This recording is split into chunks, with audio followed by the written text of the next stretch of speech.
Mario Braga nga televizioni A2 CNN. Sigurisht që marrëveshja e firmosur ditën e dieshme teksti i saj do të mbetet sekret, po rrafshin financiar $302 milion nga programi i financimit të jashtëm ushtarak FMF amerikan. Mund të kemi nga ju zoti ministër ca dhëna ose detaje në kuadrin financiar, bëhet fjalë për një kredi, grant edhe për drejtorin e doganave nëse mundet, në kuadër të parafrimit të legjislacionit me Bashkimin Evropian për negociatat e antarësimit. Jemi në rrugën e dur për t'i përmbyllur, le të themi, ato kapituj ku jemi brenda vitit 2027? Faleminderit. Në lidhje me çështjen shumë të debatueshme gjatë ditës së dieshme edhe në parlament, bëhet fjalë për një marrëveshje financiare e cila vjen dhe në kuadër të mbështetjes së forcave të armatosura, por është edhe një marrëveshje strategjike për sa i përket marrëdhënieve midis Shqipërisë dhe Shteteve të Bashkuara të Amerikës. Për herë të parë në industrinë e mbrojtjes, pra në sektorin e mbrojtjes, ne po përfitojmë një mbështetje me financim të huaj dhe është HUA, pra është një kredi e cila është në vlerën e 302 milionë eurove. Është kërkuar nga pala huadhënëse, pra nga Shtetet e Bashkuarave të Amerikës, që detajet e kontratës të mbahen konfidenciale dhe për këtë arsye edhe trajtimi i çështjes u bë me dyert mbyllura dje në parlament. Ajo që mund të them është që kushtet e ofruara janë vërtet kushte konkurruese për sa i përket termave financiar të kësaj UA-je, krahasuar edhe me termat që ne marrim për kredi të ndryshme në sektor të ndryshëm. Kaq mund t'ju them lidhje me këtë çështje. Faleminderit për pyetjen tuaj. Mua shpeshherë më vjen mirë të them që dogana shqiptare është në pararojë të proceseve integruese. Shqipëria sigurisht do jetë vend kufitar i Bashkimit Evropian dhe dogana shqiptare do jetë dogan e gjithë Bashkimit Evropian. Dhe për këtë qëllim ne kemi marrë angazhimin maksimal që ky proces të jetë sa më shpejt dhe sa më mirë.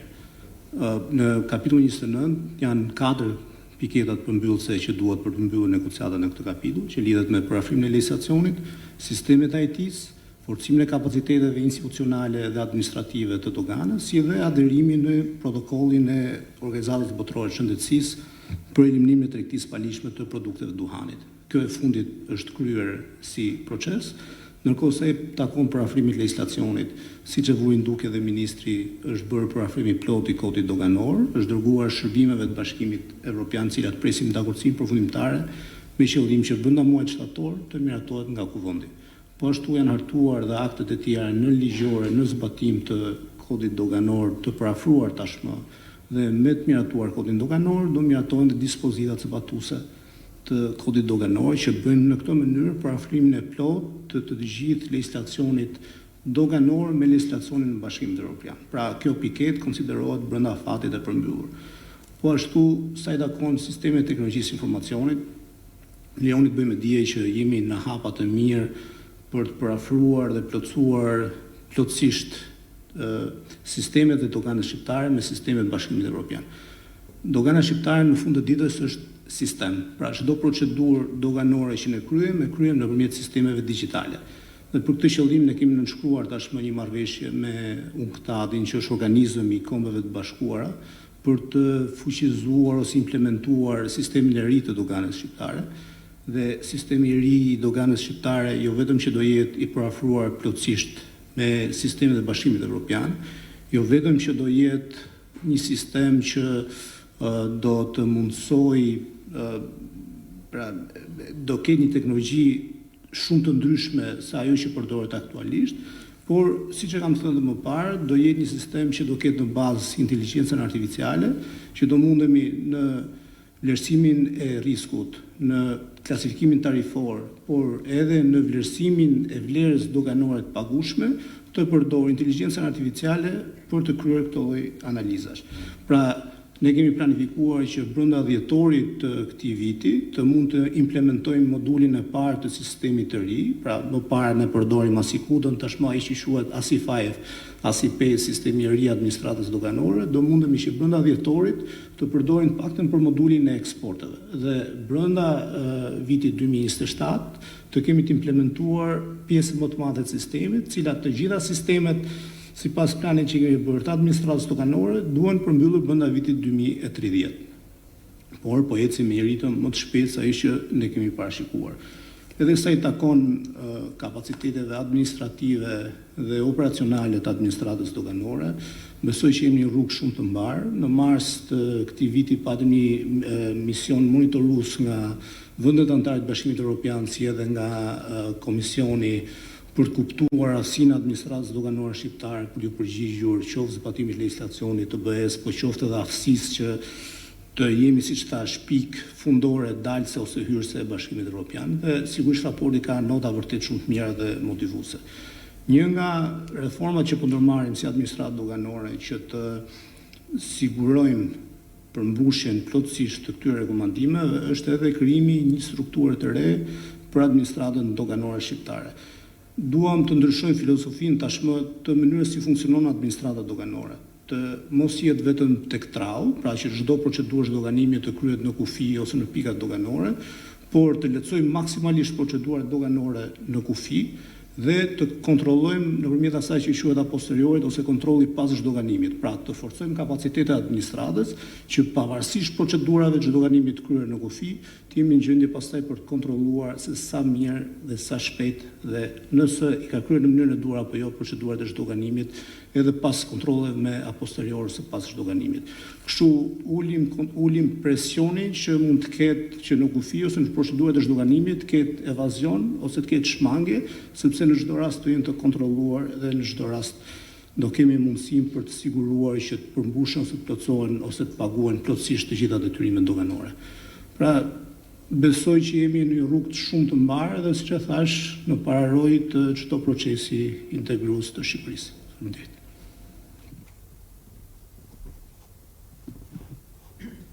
Përshëndetje, Elisabeta Dosko nga televizioni Skan.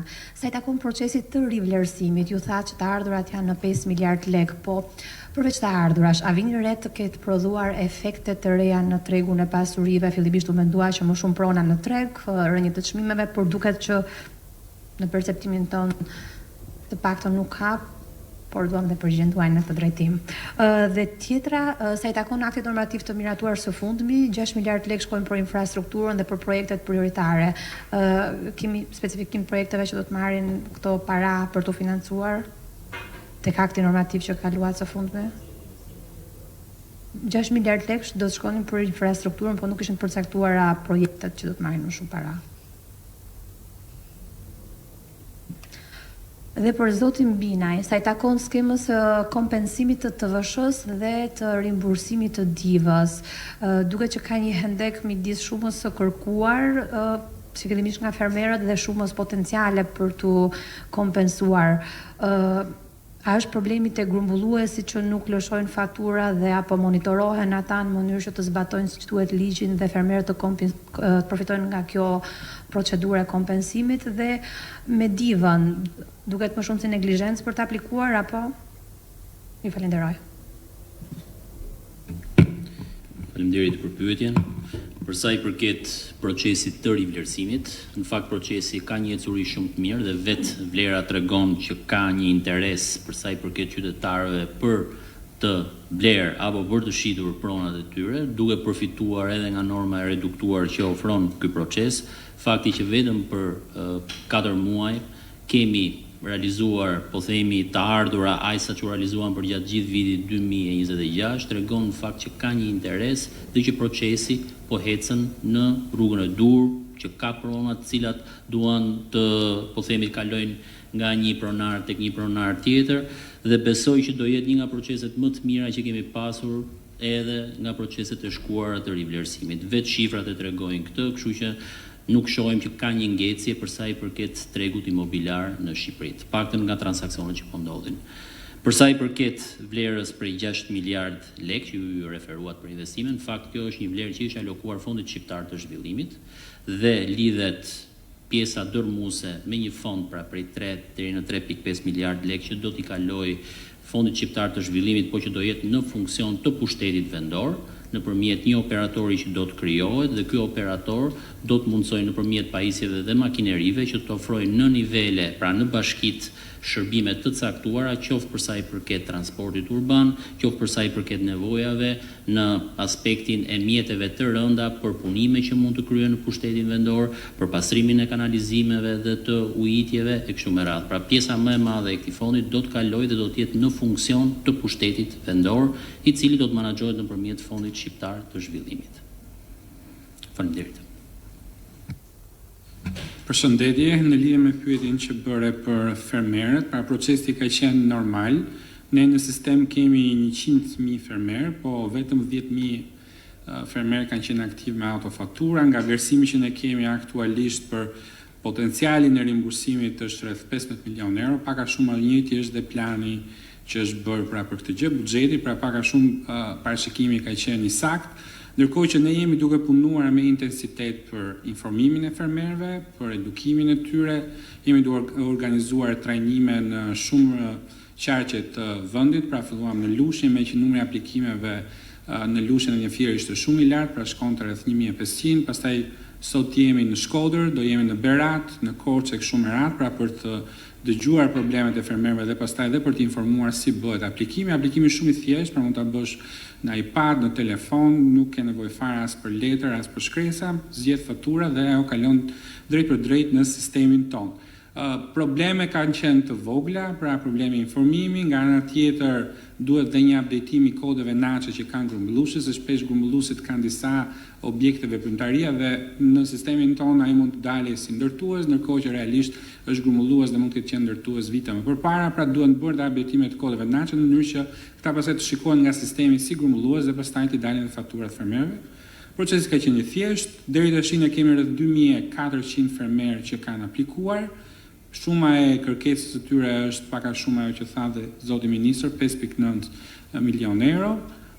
Shumë shpejt pra ne do kalojmë në pagesat me njëhershme që duhet filluar nga fillimi, pra pas 30 ditësh nga fillimi i gushtit do të ketë pagesa drejt për drejta në llogaritë që fermerët kanë deklaruar në sistemin tonë. Në lidhje me rimbursimin e divës, rimbursimi i divës filloi si proces me intensitet shumë të lartë, për herë të parë administrata timore u përball me një kërkesë rimbursimi 40.000, pra që ishte një kërkesë shumë e lartë nga aty që ishte mësuar administrata timore përpara. Patjetër pati një përmirësim të procesit, ne jemi akoma duke punuar për ta digitalizuar totalisht, për ta bërë shumë më thjeshtë dhe kërkesën dhe pagesën dhe kohën e pagesës. Deri tash ne kemi një shumë të rimbursuar prej 6.4 milionë eurosh. Në sistemin tonë kërkesat ose potenciali këtyre që kanë te priskreditore është rreth 77.000, po patjetër shumat mund të jenë dhe të vogla dhe kur janë shumë të vogla dhe interesi i vetë personave për t'i kërkuar është i vogël, pra dhe kjo është në varësi të personave nëse duan të rimbursohen apo jo, qoftë për shumë të vogla, pra imagjinoni një numër i madh prej 30.000 që ka vlera të vogla rimbursimi, por që kur shpërndahet arrin një vlerë që mund të jetë deri te 14 milionë euro. Ne jemi të hapur për gjithë që ta bëjnë këtë kërkesë dhe ta rimbursojmë në kohë sa më të shpejt. Në këtë rast nuk ka afat të rimbursimi, pra rimbursimi mund të vazhdojë, mund ta bësh kur të duash për një afat 5 vjeçar. Njerëzit mund të presin edhe vitin tjetër që mund ta kompensojnë me tatimin që mund t'i dalë ose mund t'i mbledhin bashkë 2 vite dhe të bëjnë një rimbursim për të dyja shumat së bashku. Faleminderit. Mbase një sqarim të shkurtër për sa i përket procesit të kompensimit të TVSH-s në bujqësi, përposë se sa tha drejtori i përgjithshëm pra që aplikimet mund t'i bëjnë fermerët drejt për drejt online, gjithashtu edhe sportelet e shërbimit të tatim paguesit janë në dispozicion të fermerëve, të cilët mund paraqiten atje dhe mund të asistohen drejt për drejt nga inspektorët tatimor për sa i përket këtij procesi. Për ne është shumë e rëndësishme që ky proces të eci mirë, mos ketë vonesa dhe që kompensimi i fermerëve të bëhet brenda 30 ditorshit që është parashikuar edhe në ligj. Ju faleminderit.